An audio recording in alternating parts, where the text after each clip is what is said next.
2021년 9월 10일 LA 온누리교회 가정에서 함께하는 영상새벽 예배입니다. 오늘 말씀은 사사기 16장 23절에서 31절 절체절명의 부르짖음 이번만 나를 강하게 하사입니다. 블레셋 군주들이 그들의 신 다곤에게 큰 제사를 드리고 즐기기 위해 모여서 말했습니다. 우리 신이 우리의 원수 삼손을 우리 손에 넘겨주었다.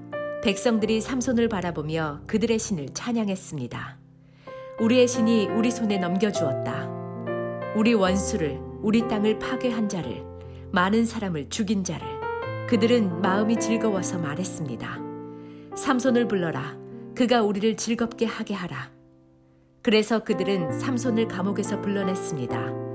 삼손은 그들 앞에서 웃음거리가 됐습니다. 그들은 삼손을 두 기둥 사이에 세웠습니다. 그때 삼손이 자기 손을 잡고 있는 소년에게 말했습니다. 이 신전을 떠받치고 있는 기둥을 내가 만질 수 있게 해주시오. 그곳에 내가 좀 기대하겠소. 신전은 남자들과 여자들로 가득 찼고 블레셋 군주들도 모두 그곳에 있었습니다. 또 지붕 위에도 남녀 3,000명 정도가 삼손을 조롱하며 바라보고 있었습니다. 그때 삼손이 여호와께 부르짖으며 말했습니다. 주 여호와여, 부디 저를 기억해 주십시오. 하나님이여, 부디 이번 한 번만 제게 힘을 주십시오. 제 두 눈을 뺀 블레셋 사람들에게 단숨에 복수하게 해 주십시오. 그리고 삼손은 그 신전을 바치고 있는 중앙의 두 기둥을 한쪽은 오른손으로, 다른 한쪽은 왼손으로 붙잡고 그곳에 몸을 기대었습니다. 그리고 삼손이 내가 블레셋 사람들과 함께 죽을 것이다 라고 말하며 있는 힘껏 기둥을 밀어냈습니다. 그러자 신전이 블레셋 군주들과 그 안에 있던 모든 백성들 위에 무너져 내렸습니다. 그리하여 그가 죽을 때 죽인 사람의 수가 그가 살아있을 때 죽인 사람의 수보다 많았습니다. 그리고 그의 형제들과 그의 아버지의 집안 사람 모두가 내려와 삼손의 시체를 가져갔습니다. 그들은 그의 시체를 소라와 에스다올 사이에 있는 그의 아버지 마노아의 무덤에 묻었습니다. 그는 사사로서 20년 동안 이스라엘을 다스렸습니다. 할렐루야, 금요일입니다. 우리 오늘도 함께 완전하신 주님의 이름을 경배하고 찬양하기 원합니다.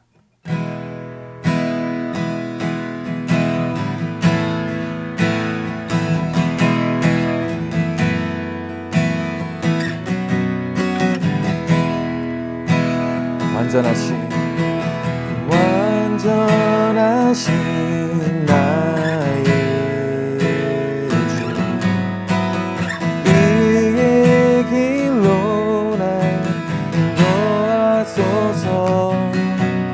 행하신 모든 일 주님의 영광 다 경배합니다.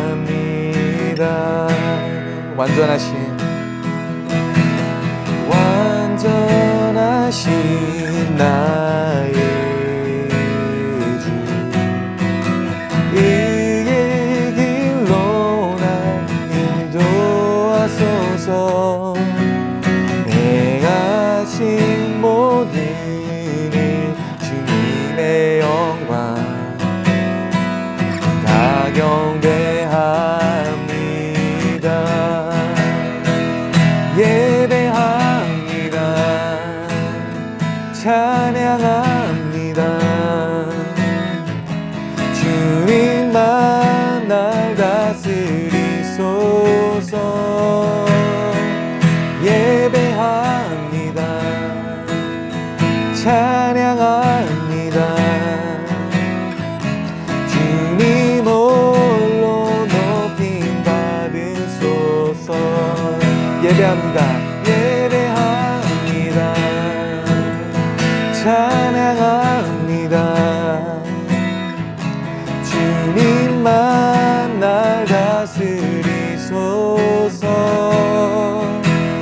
예배합니다. 찬양합니다.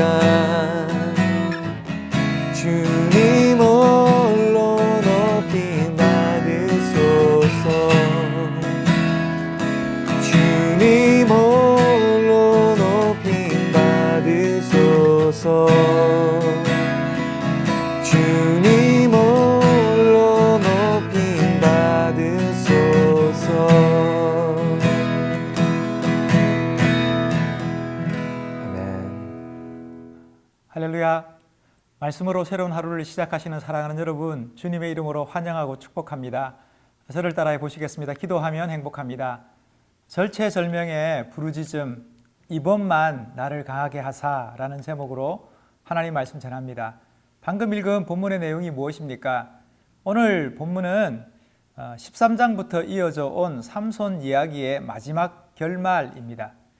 삼손 스토리의 흥미로움은 우리에게 통쾌함을 주지만 동시에 안타까움도 함께 준다는 점입니다. 엄청난 능력을 가졌음에도 불구하고 늘 살얼음판을 걷는 것만 같은 인물이죠. 무엇 하나 그칠 것 없는 자신만만함 가운데 깊은 우려와 근심이 묻어나는 인생이 바로 삼손입니다.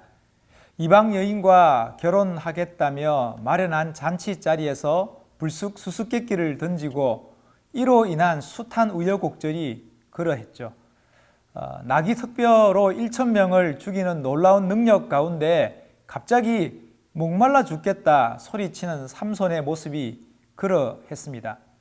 또한 한밤중에 일어나 난데없이 성 문짝들과 문설주와 문빗장을 짊어지고 헤브론 앞산 꼭대기에 이른 그의 모습도 그러합니다. 그야말로 어디로 튈지 모르는 불안불안한 캐릭터입니다. 그런 면에서 삼손은 우리의 인생과 닮은 점이 참 많습니다. 오늘 본문의 배경도 마찬가지입니다. 들릴라와의 관계에서 자신의 능력만 믿고 아슬아슬한 줄타기를 하다가 그만 그 줄에서 떨어져 버린 것이죠. 자만의 돌뿌리에 걸려 넘어진 것입니다. 그 대가는 참으로 혹독했습니다. 눈이 뽑히고 머리털이 밀려서 쇠사슬에 묶인 채 짐승처럼 맷돌을 돌리는 신세가 된 것이죠. 삼손을 보면서 우리가 우려하고 염려했던 일들이 정말로 일어나 버린 것입니다. 어릴 적 어머니가 사오신 새바지를 입고서 자랑하고 싶은 마음에 놀이터로 나갔습니다. 동네 형들과 아이들이 모닥불을 피워놓고 불을 쬐고 있는 겁니다. 모닥불에 둘러선 친구들에게 보란듯이 저는 부리를 폴짝폴짝 뛰어넘으며 한껏 새로 산 바지를 뽐내었습니다. 그리고 집으로 돌아오니 온몸에 불냄새가 가득한 저를 유심히 살피시던 어머니께서 바지가 왜 그러냐고 묻는 겁니다. 어머니의 손을 따라서 바지단을 보는데 옷이 불에 녹아서 딱딱하게 굳어 있는 겁니다. 그 순간 어머니의 손바닥이 스매싱으로 저의 등짝을 내리 찍은 것입니다. 천지를 모르고 불길을 넘나든 대가였던 것이죠. 블레셋 군주들이 그들의 신 다곤에게 큰 제사를 드리고 즐기기 위해 모여서 말했습니다. 우리 신이 우리의 원수 삼손을 우리 손에 넘겨주었다. 백성들이 삼손을 바라보며 그들의 신을 찬양했습니다. 우리의 신이 우리 손에 넘겨주었다. 우리 원수를, 우리 땅을 파괴한 자를, 많은 사람을 죽인 자를. 그들은 마음이 즐거워서 말했습니다. 삼손을 불러라. 그가 우리를 즐겁게 하게 하라. 그래서 그들은 삼손을 감옥에서 불러냈습니다. 삼손은 그들 앞에서 웃음거리가 됐습니다. 그들은 삼손을 두 기둥 사이에 세웠습니다. 그때 삼손이 자기 손을 잡고 있는 소년에게 말했습니다. 이 신전을 떠받치고 있는 기둥을 내가 만질 수 있게 해주시오. 그곳에 내가 좀 기대하겠소. 신전은 남자들과 여자들로 가득 찼고 블레셋 군주들도 모두 그곳에 있었습니다. 또 지붕 위에도 남녀 3,000명 정도가 삼손을 조롱하며 바라보고 있었습니다. 삼손이 잡혔다는 소식에 블레셋 방백들과 백성들은 기뻐하며 자신들의 신인 다곤에게 제사하기 위해서 한자리에 모입니다. 우리의 신이 우리의 원수를 우리의 손에 넘겼다 노래하며 자축합니다. 한껏 흥이 오른 블레셋 사람들은 자신들의 승리를 확인하고 삼손의 몰락과 패배를 눈으로 목도하기 위해서 삼손을 불러내어 그들이 보는 앞에서 제주를 부리게 합니다. 하나님의 영광을 잃어버린 인생은 이처럼 이방인들의 한낱 조롱거리에 불과했습니다. 예수님이 말씀하신 맛을 잃은 소금처럼 아무 쓸데없이 다만 밖에 버려져 사람들에게 밟힐 뿐인 것이죠. 삼손의 처지가 그러했습니다. 오늘 성경은 힘이 다한 삼손의 최후를 보기 위해 지붕에 올라간 사람들만 3,000명이 되었다 언급합니다.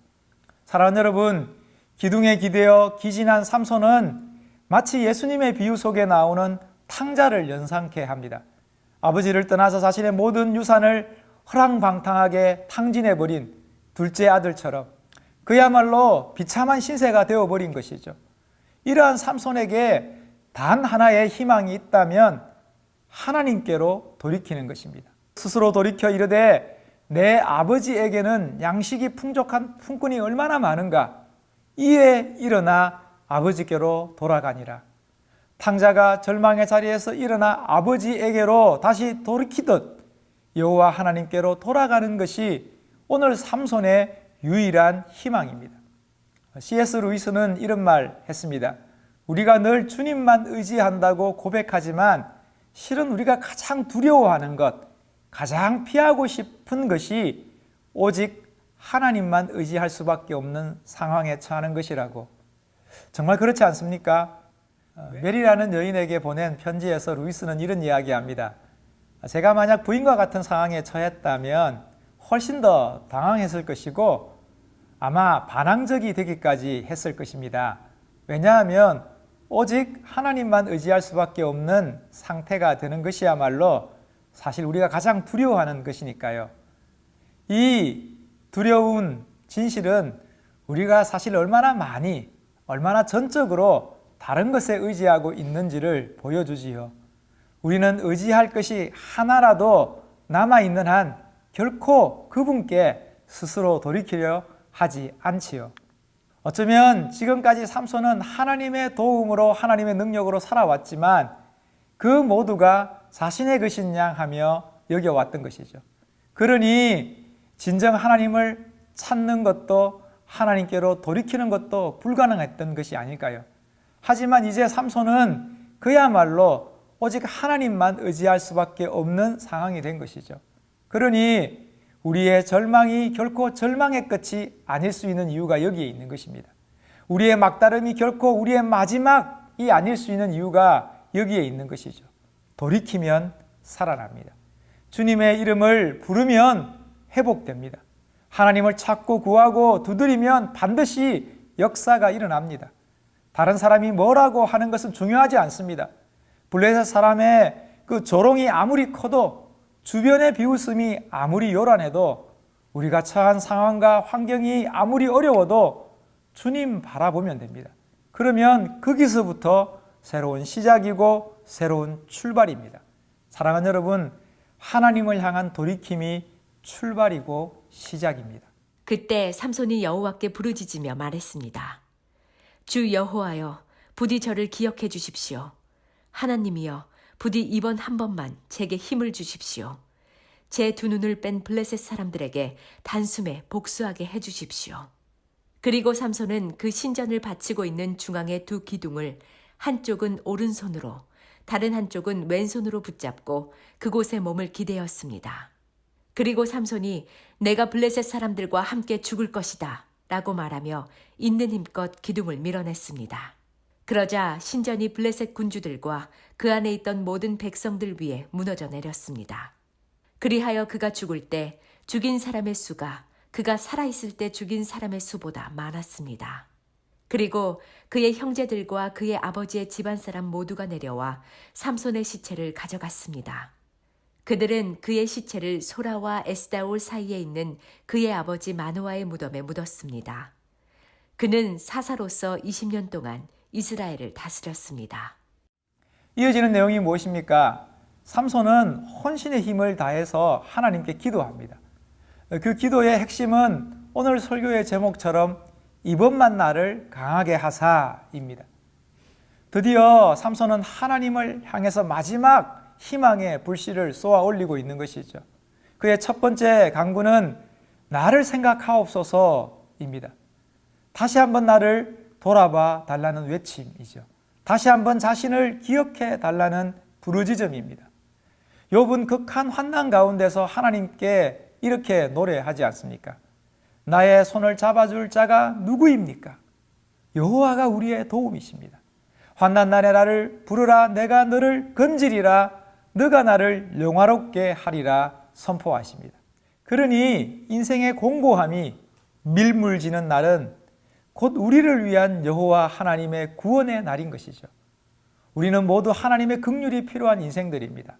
팍팍하고 클컬하고 막막하고 답답하고 고단한 인생을 살아가는 우리에게 필요한 것은 오직 주님의 자비와 긍휼인 것이죠. 이어지는 삼손의 간구는 이번만 나를 강하게 하사 원수를 갚게 하옵소서입니다. 이처럼 우리는 오직 주님의 힘주심으로 살아가는 존재입니다. 주님께서 힘주시는 대로, 주님께서 은혜 주시는 대로, 주님께서 도움 주시는 대로 살아가는 인생일 뿐입니다. 그러니 날마다 주님 구하며 주님 바라며 주님 의지하며 살아가야 하는 것이죠.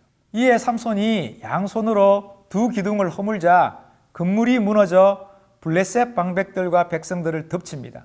성경은 삼손이 죽을 때 죽인 자가 살았을 때 죽인 자보다 더욱 많았더라 라고 평가합니다. 사랑하는 여러분, 우리 하나님은 최악의 상황 속에서도 최선을 만들어내십니다. 어떤 절망의 상황 속에도 최고의 결과를 이끌어내시는 분이시죠. 가장 나쁜 상황 속에서도 가장 좋은 것을 빚으시는 분이 바로 여호와 하나님이십니다. 그러니 우리는 토기장이의 손에 있는 진흙처럼 주님께서 만지시는 대로, 주님께서 빚으시고 이끄시는 대로 그분께 맡겨드리는 것이죠. 나의 실수와 허물도 맡겨드리고 보잘것없는 오병이어도 내어드리고 지난날의 후회도 염치 없는 욕심도 주님께 올려드리면 만물을 새롭게 하시는 주님께서 가장 좋은 것으로 우리를 온전케 하실 것입니다. 하나님께서 하십니다. 삼손의 인생을 돌아볼 때 그야말로 갈팡질팡 우왕좌왕 들쑥날쑥하며 위태한 인생을 살았지 않습니까? 아니나 다를까 저래서 되겠나 하는 우리의 염려가 현실이 되어버린 인물이죠. 그런 삼손의 최후를 통해서 오늘 성경이 우리에게 말씀하고 있는 것이 무엇일까요? 사사기 13장에서 이미 하나님께서 삼손을 통해서 이스라엘을 구원하기 시작할 것이다 말씀하지 않았습니까? 그 약속이 삼손의 인생을 통해서 역사하고 나타나고 있는 것이죠. 오늘 말씀은 그것을 우리에게 확증해 주고 있는 것입니다. 삼손이 아무리 막 살았다 하더라도, 삼손의 인생이 아무리 막무가내였다 하더라도, 또한 삼손의 그 일생이 아무리 제멋대로였다 할지라도 하나님께서 시작하시고 말씀하시고 약속하신 그 구원은 마침내 삼손을 통해서 이루어지고야 만다는 것입니다. 그래서 사도 바울은 이렇게 선포하는 것이죠. 너희 안에 착한 일을 시작하신 이가 그리스도 예수의 날까지 이루실 줄을 우리가 확신하노라. 주님께서 역사하십니다. 그러니 어떠한 상황 속에서도 우리 주님에 대한 소망과 신뢰 놓지 말아야죠. 언제나 주님의 그 선하심을 믿고 주님 구하고 의지해야죠. 우리의 실수가, 우리의 연약이, 우리의 부족이 하나님의 역사를 결코 허물지도 못하고 흔들지도 못하는 것이죠. 하나님이 이루십니다. 사랑하는 여러분, 오늘 하루도 하나님 말씀 신뢰하며 하나님 약속 붙들며 믿음으로 살아가시기를 축복합니다. 어떠한 상황 속에서도 오직 주님의 긍휼과 자비를 구하며 우리 주님 찾고 구하고 기도하는 저와 여러분 될 수 있기를 주님의 이름으로 축복합니다. 저를 따라해 보시겠습니다. 주여 나를 생각하옵소서. 함께 기도하시겠습니다. 하나님 아버지, 우리의 연약과 우리의 실수와 우리의 모든 부족에도 불구하고 우리 인생을 향한 하나님의 그 말씀과 약속은 온전함을 믿음으로 고백하며 바라봅니다.